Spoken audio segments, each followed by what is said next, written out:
Marcus Trescothick struck the second fastest 50 in T20 history as Somerset chased down a huge 217 to incredibly beat Hampshire with 2 overs to spare in their latest Friends Provident T20 match. Strap yourself in for some remarkable highlights. On a warm, balmy evening, Hampshire won the toss and batted, but they lost Michael Carver in the first over as Trescothick's night started superbly with a direct hit from cover. The wicket did look like a cracker and Hampshire started to give themselves a perfect platform as this season's leading T20 run maker Jimmy Adams got them moving. James Vince hit what was to become the first of 18 sixes in the game, helping Mark Turner's ball on its way as he and Adams raced the score along to 42 midway through the 4th over. But both batsmen fell before the end of an explosive 5 overs. Vince played all-round a full bunger from Ben Phillips to go for a 9-ball 22. And on the same score, Adams flicked a ball from Turner to Kieran Pollard in the deep. After 5 overs, Hampshire were 57 for 3, a pretty good start in spite of the loss of wickets. The visitors clearly knew a good batting surface when they saw one, not like the pitch prepared for the reverse fixture at the Rose Bowl, when a score of 100 was a winning one. Here, Sean Irvine and Neil Mackenzie were striking the ball beautifully and effortlessly as they started to put their side into a fantastic position. The seamers were struggling to contain and Powell was pulled over mid-wicket by Irvine for a 6. Mackenzie was first to his 50. It seemed like a quick one off only 36 balls, but as the evening panned out, it turned out to be rather pedestrian. Irvine's was slightly quicker. This superb shot off the returning Peter Trigo took him to his half-century off 30 deliveries. The excellent partnership was finally brought to an end next ball after the pair had added 112 in 11 overs, as Irvine's attempt to hit Trigo into the Mendips failed, as he was well held by Phillips on 53. Abdul Razak came in with 4 overs left and already 169 runs on the board. He then could go for his hits for the first ball. Mackenzie's innings came to an end in the penultimate over as he was legged before to Alfonso Thomas for a 73 made off 48 balls, and that was about to be blown out of the water. Razak smashed Pollard for another 6 as the innings ended with Hampshire having struck a massive 216 for 5 from their 20 overs. It was the 5th highest score of this season's competition. Of course, Somerset needed a good start to their reply if they were going to chase down such a huge score.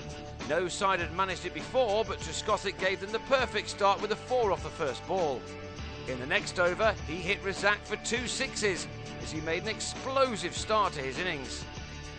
Trigo had rejoined the team after representing the England Lions, and he too was soon into his stride. But it was suddenly all about Trescothick. Razak moved to around the wicket, but it made no difference as the Somerset skipper smashed him for another 6. The boundaries were coming off almost every single ball, and those watching sensed that they were witnessing something rather special. How special was realised when Trescothick struck his 5th 6 to bring up his 50 in only 17 minutes off just 13 balls. Only Yuvraj Singh, when he hit Stuart Broad for 6 sixes in an over, has beaten that in the history of the game. Wherever Hampshire bowled at Trescothick, it seemed to find the middle of his bat.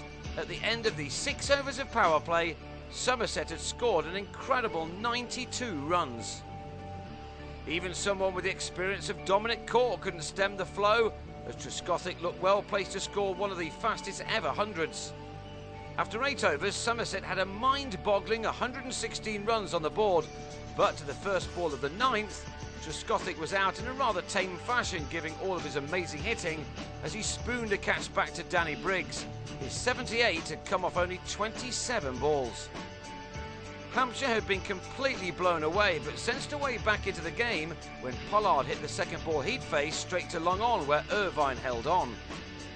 3 whole balls had been bowled without a run, but James Hildreth ensured that his side was soon back on track as he swept Briggs for a 6, one of 3 boundaries in that over. Hildreth struck 29 off 18 balls, but was run out following a lack of communication with Trigo. That put Somerset on 154 for 3, with 63 now needed off 44 balls. Xander de Bruyne was unlucky to find Adams in the deep as he was out for 6, now leaving Somerset needing 51 off 34. Trigo and Josh Butler made that look all so easy. Trigo hit Razak for another 6 as he went for 64 off his 4 overs. And Butler ensured that the match finished in a fitting style by winning the game with his size 12th maximum.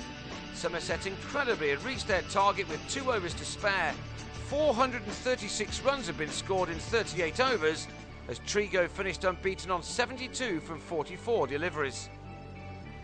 The victory closes the gap on Sussex at the top of the South Group to 2 points, and Somerset now look a very good bet to reach at least the quarters. Oh, and they also have Cameron White to come as well. There are exciting times ahead.